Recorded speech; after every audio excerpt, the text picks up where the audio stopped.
Today from the Global Lane, are you ready for the circus? It's the hottest ticket in town. The showdown between Supreme Court nominee Brett Kavanaugh and Christine Blasey Ford. Potential crisis ahead in Syria. What Turkey's president told Putin about a planned assault on Idlib. Religious belief or ethnicity. Judaism redefined. And I'll drive it home on Brett Kavanaugh, Clarence Thomas, and character assassination politics. And it's all right here, right now, from the Global Lane. This week on the home front, Christine Blasey Ford said she wanted the FBI to investigate her sexual assault allegations against Supreme Court nominee Brett Kavanaugh. That's the only way she'd agree to appear before the Senate Judiciary Committee. Committee Chairman Chuck Grassley said nothing the FBI does would have any bearing on what Blasey Ford would tell the committee. He insisted the hearing and a committee vote on Kavanaugh's confirmation would proceed with or without her testimony. Here to provide us with some insights is a man who knows the law well. He's David Clark, former Milwaukee County Sheriff and now Senior Advisor to America First Action. From reading your tweets today, you think the timing of Dr. Blasey Ford's allegations is suspect. Explain, please. Extremely. It doesn't pass the smell test. Look, this is a political hit job on a very good man, Brett Kavanaugh. These are unserious accusations. These are vague allegations, the kind of which, when you levy at somebody like this woman has done, Ms. Ford, with Brett Kavanaugh, I'll tell you what, when she starts to try to call the shots now as to how this is going to go, she wants the FBI to investigate. The FBI has nothing to do with this. They did their background investigation. They're satisfied. This is a stall tactic by the left. It's an ambush by the Democrats on the Senate Judiciary Committee. But I just hate to see how they drag these people through the slime of Washington, D.C. They don't only do it to GOP president, Supreme Court nominations, they also do it to their cabinet members as well. Is that something the FBI would investigate, sexual assault? Isn't that a state crime? Yes, it is. I don't believe that there's any federal sexual assault. But again, what she's hoping for with the FBI would have to take some time with this. You know, they're not going to, the FBI for sure doesn't want to do this in a week. Then they'll get smeared and accused of not being sensitive or believing a sexual assault victim. So they would take months, and that's what the Democrats on the Senate Judiciary Committee are hoping, that they can stall this through the November midterms in hopes of winning the Senate. Now, when you were sheriff, if someone came to you and said, I was sexually assaulted 36 years ago and feared for my life, how would you have responded? Would you have investigated? Well, first of all, there's some resources you can bring in. But basically, you know, from 36 years ago, you'll never get a prosecutor. There isn't a competent prosecutor in this country that would touch that case, not just from 36 years ago, not 26, not 16, not 6 years ago, because like I said, you know, there's no evidence of it. So I would say, you know, hey, I feel bad for you, but man, there's nothing we could do for you. You know, she had a chance all during his 36 years. Brett Kavanaugh has been vetted. He's been up for other nominations. He worked in the White House, other judicial nominations, and she never came forward. I would say to her today, hey, look, it's put up or shut up time. Either you have something to say or you don't. You've been offered a chance by Chuck Grassley of the Senate Judiciary Committee to come in and tell your side of the story, and now she's balking. She's balking because this is nothing more than a political charade. Now, some of her supporters say, hey, she took a lie detector test and she passed. How reliable is that to prove that the accused is guilty? Zero. Absolutely nothing. Lie detector tests are not even admissible in court, for heaven's sakes. And why would she feel she needed a lie detector test months before this her name became known, when she said originally, I want to remain anonymous, I don't want any part of this? Then why would you run out and get a lie detector test? And I'm sure you remember the Clarence Thomas confirmation hearings. It seems like deja vu. We've been down this road before.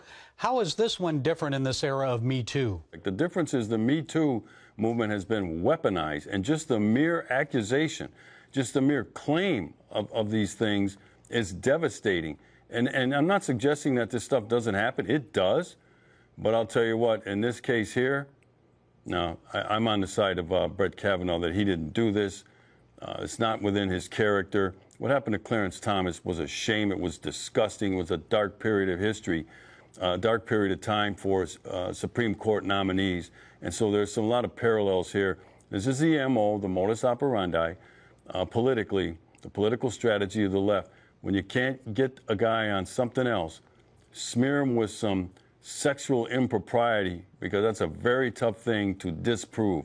This thing will be hanging around him, this cloud of suspicion for the rest of his career. That's a shame. We shouldn't do that to people, especially people who are asked to serve. You can challenge him, talk about his opinions like they did, question his judicial philosophy, all fair game, even aggressively, all fair game. But these character assassination attempts in Washington, D.C.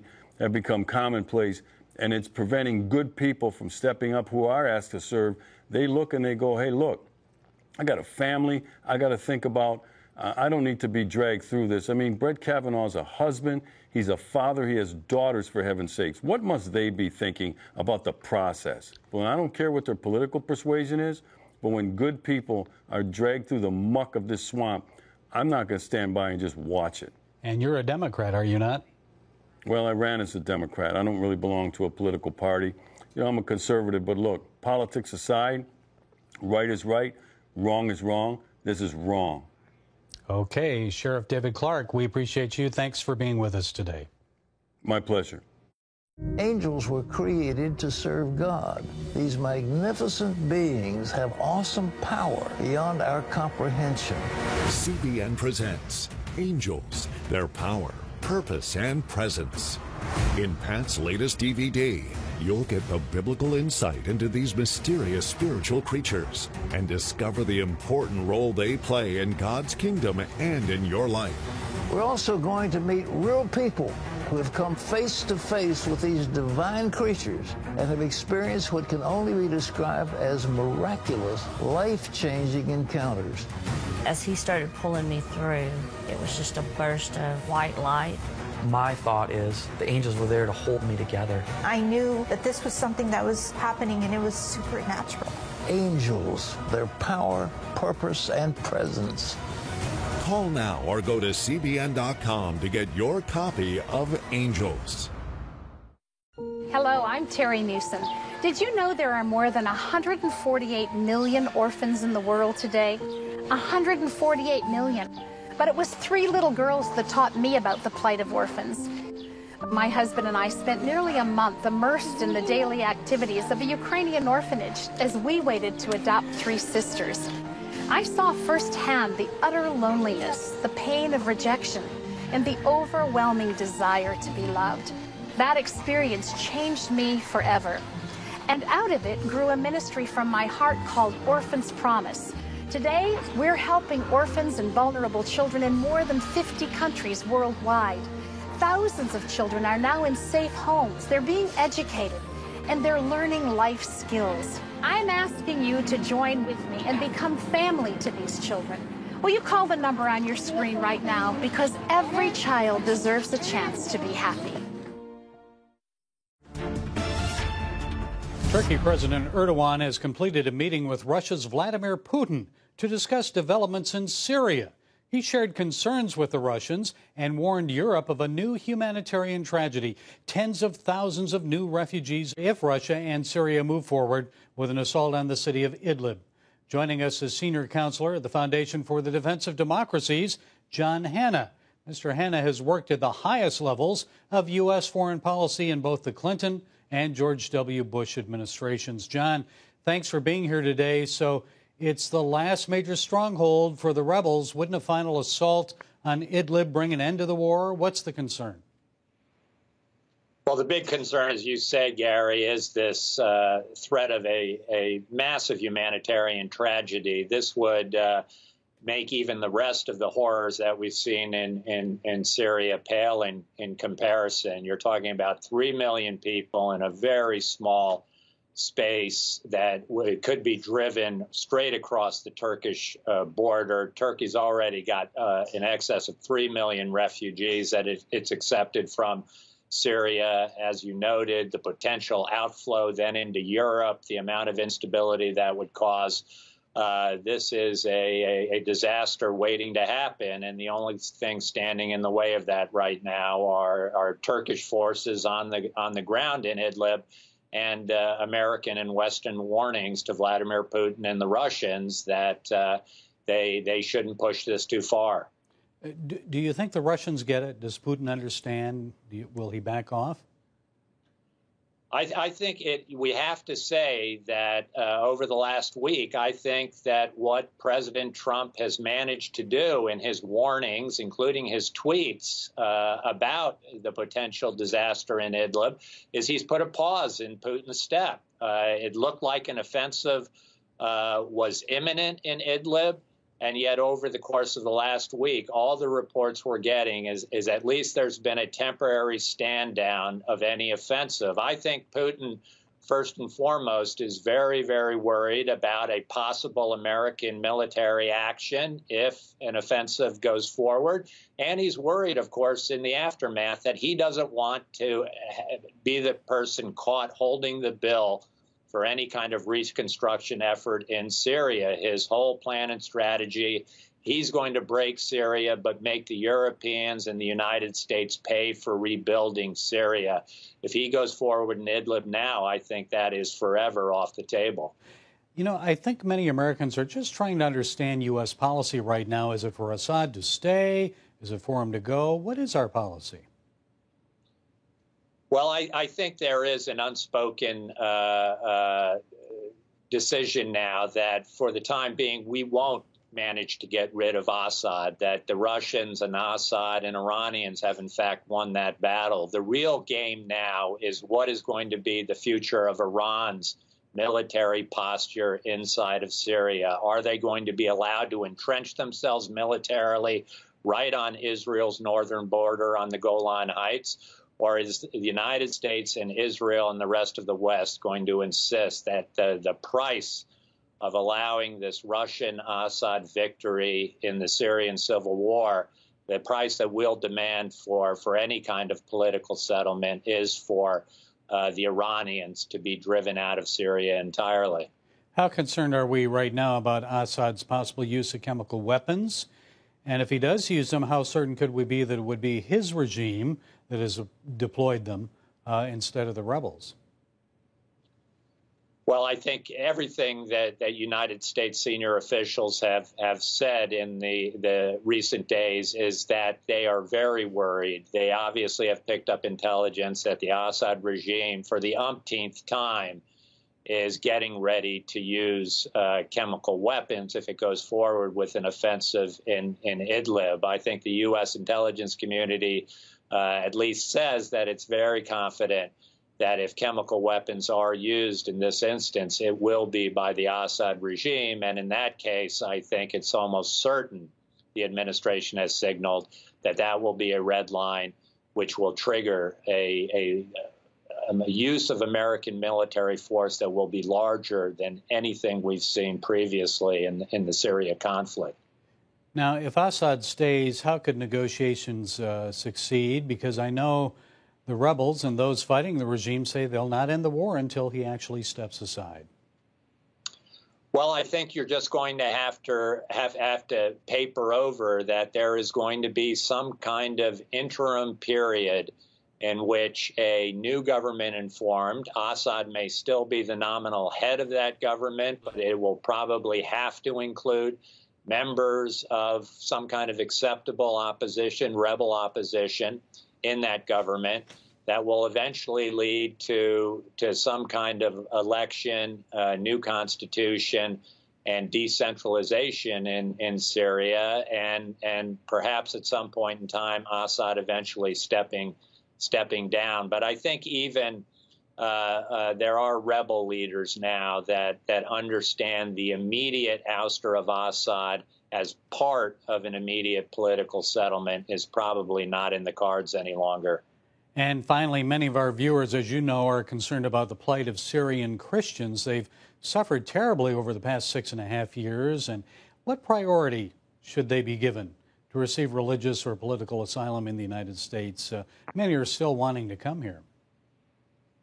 Oh, I think it should be a very high priority for the United States to give aid and comfort to those religious minorities and groups that have been explicitly targeted by a one side or the other in this awful civil war. The great tragedy, of course, of that is that Syria, as well as other parts of the Middle East for millennia, have been places of great religious and ethnic diversity. And unfortunately, we're seeing all of that disappear, and it will be to the great detriment of the Middle East, which already has so many problems, to be losing these populations that over the centuries have made so many tremendous contributions to whatever peace and prosperity and diversity that those societies have previously enjoyed. Okay, Mr. John Hanna of the Foundation for the Defense of Democracies, thank you for your insights today, sir. Thank you, Gary. Parents, the Superbook Bible app is a great way to get your child reading the Bible, because in today's busy world, we can use some help. The free Superbook Bible app has fun stuff your kids will love.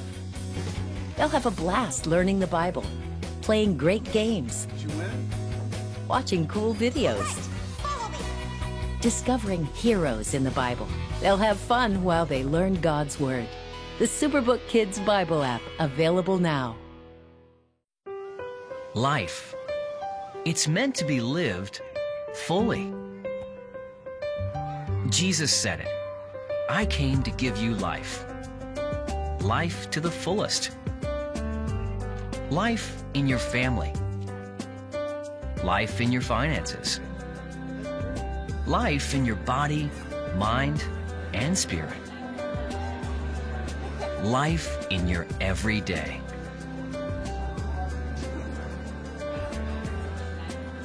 At CBN.com, we're taking what Jesus said seriously. We're here to help you discover life. Life. Live it fully. CBN.com.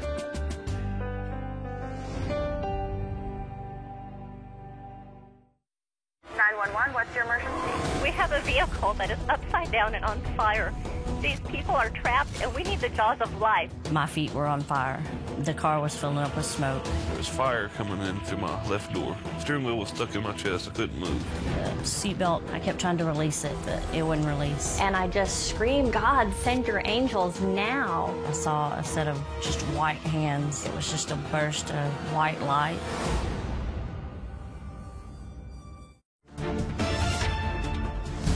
What does it mean to be Jewish? Is it a religious belief or an ethnic identity? Could it be both? And why is the definition important? It has an effect on the way governments define anti-Semitism and respond to hate crimes against Jews. Now the Trump administration has changed the U.S. government's definition. Here to explain more is Matt Staver. He's chairman of the Liberty Council and president of Christians in Defense of Israel. Matt, thanks for joining us. And so why did the U.S. government make that change? Was it a needed change? It was definitely a needed change, and so now the definition of anti-Semitism includes both Judaism, the religious belief, and an ethnic group. So there are people, obviously, that are Jews that are not following a particular Jewish religious belief, but they're discriminated against because of their ethnicity being Jewish.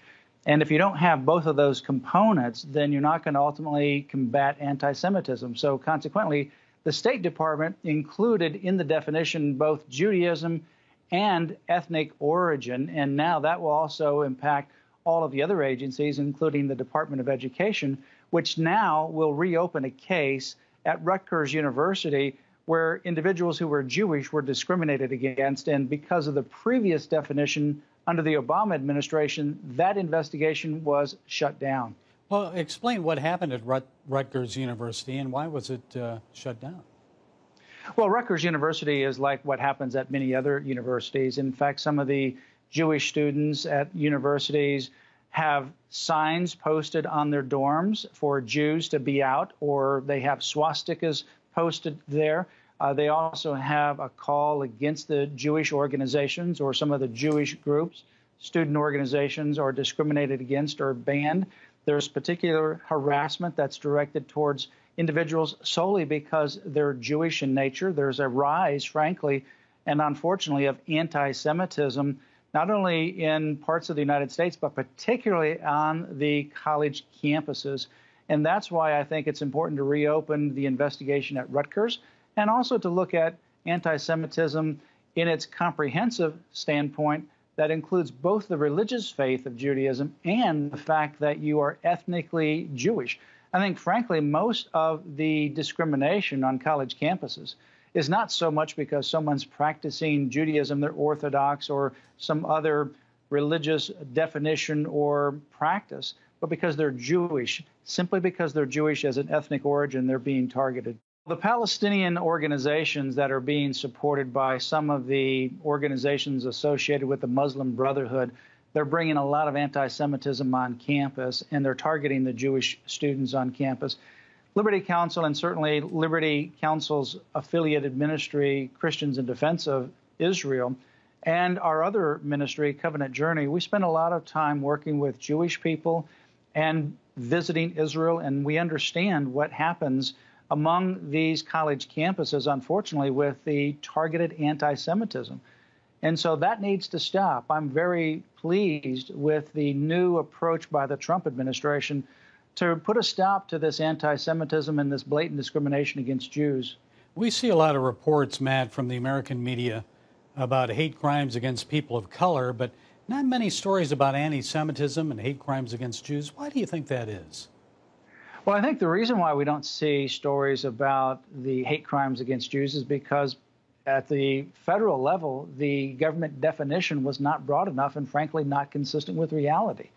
You know, someone who's going to target a Jew, for example, on a college campus because they have a pro-Palestinian organization, an organization, for example, that doesn't even believe that Jews have a right to exist in the land of Israel, they're not going to make a distinction between an Orthodox practicing Jew and a Jew who's a secular Jew. Because they are Jewish, they're going to target them, and they're going to discriminate against them. And we need to put this discrimination to a stop, because unfortunately what we see is not only discrimination, but we also see individuals whose lives are potentially in danger because of the targeting against them due to their Jewishness. Okay, so a big move forward. What do you expect will happen now that the Trump administration has made this change to redefine who is a Jew? Well, I think this will have not only domestic but international implications, because certainly it's already going to have an impact on the Department of Education, and that's where we see a large anti-Semitic movement taking place, particularly with the pro-Palestinian organizations against students who are Jews. But we also, because it's part of the State Department and it originates with the State Department, will have international consequences as well, both at the United Nations and as the United States works around the world. There's lots of anti-Jewish sentiment in many parts of the world today. And through the State Department, we can implement policies and practices and set an example to protect Jewish people so that they're not discriminated against simply because they're Jewish or because they're practicing Judaism. Okay, a little more muscle, I guess, in the fight against anti-Semitism around the world. Matt Staver of the Liberty Counsel, also Christians in Defense of Israel. Thanks for your insights. Thanks for having me. Hello? Is this thing on? Hey, kids, do you love games? And do you love discovering things? Well, do ya? Then you're gonna love this. It's the new free Superbook Kids Bible app. You can play games, watch videos, find answers to your questions, and a whole lot more. The new Superbook Kids Bible app. Free downloads available on iTunes and Google Play now. Hello, I'm Terry Newsom. Did you know there are more than 148 million orphans in the world today? 148 million. But it was 3 little girls that taught me about the plight of orphans. My husband and I spent nearly a month immersed in the daily activities of a Ukrainian orphanage as we waited to adopt 3 sisters. I saw firsthand the utter loneliness, the pain of rejection, and the overwhelming desire to be loved. That experience changed me forever. And out of it grew a ministry from my heart called Orphan's Promise, Today, we're helping orphans and vulnerable children in more than 50 countries worldwide. Thousands of children are now in safe homes. They're being educated, and they're learning life skills. I'm asking you to join with me and become family to these children. Will you call the number on your screen right now? Because every child deserves a chance to be happy. When you give, smiles grow bigger. When you care, homes are happier. When you comfort,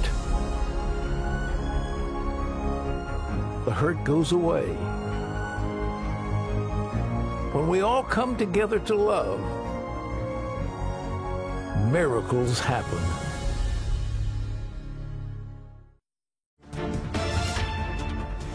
Step right up, folks, or you'll miss the greatest show on earth. The circus is back in town, this time in Washington, D.C., and it's under the big top, the U.S. Capitol. It's not Barnum and Bailey, but this one is brought to us by Chuck and Diane, Schumer and Feinstein. They started preparing the show in July and planned a last-minute opening for mid-September, just before the Supreme Court confirmation vote. The star of the show is Christine Blasey Ford, who alleges that Supreme Court nominee Brett Kavanaugh sexually assaulted her at a high school party 35 years ago. Kavanaugh denies the allegations, as do quite a few of his male and female high school and college friends. Not in his character, not the Brett I knew and loved, they said. Should Blasey Ford be believed? Well, she and Judge Kavanaugh should be heard. The Senate has given both of them the opportunity to testify. And so without further delay, senators should vote. Either they believe the allegations or they don't. Just about every Senate Democrat has already said they will vote against Kavanaugh. Most Senate Republicans support him. Absent other women coming forward without solid evidence against Kavanaugh's character, it's unlikely any will be swayed, because politics and the upcoming election are really at play here. The Democratic leadership wants to delay the vote until after the midterm election. That's why they've called for another FBI investigation of Kavanaugh. He's already had 6 over the years, but they want another one. They know it would take weeks, if not months, for the FBI to investigate this 35-year-old allegation. That's because Blasey Ford can't recall when or where the party took place. Few witnesses exist. Those who she says were there have denied attending the party. It's Blasey Ford's word against the words of Kavanaugh and his friends. Kavanaugh has already been through an extensive vetting process. Senators received more than 1 million documents from various sources, including the FBI, on the Supreme Court nominee. That's more information on Kavanaugh than all 5 of the past nominees combined. So senators should examine the testimony and information presented to them and vote. Up or down, senators? Let's get on with it. Kavanaugh's a man of integrity. He's fully qualified. There's nothing in his legal experience or character that should prevent him from becoming an exemplary Supreme Court justice. Well, that's it from the Global Lane. Be sure to follow us on Facebook, iTunes, SoundCloud, YouTube, and Twitter. And until next time, be blessed.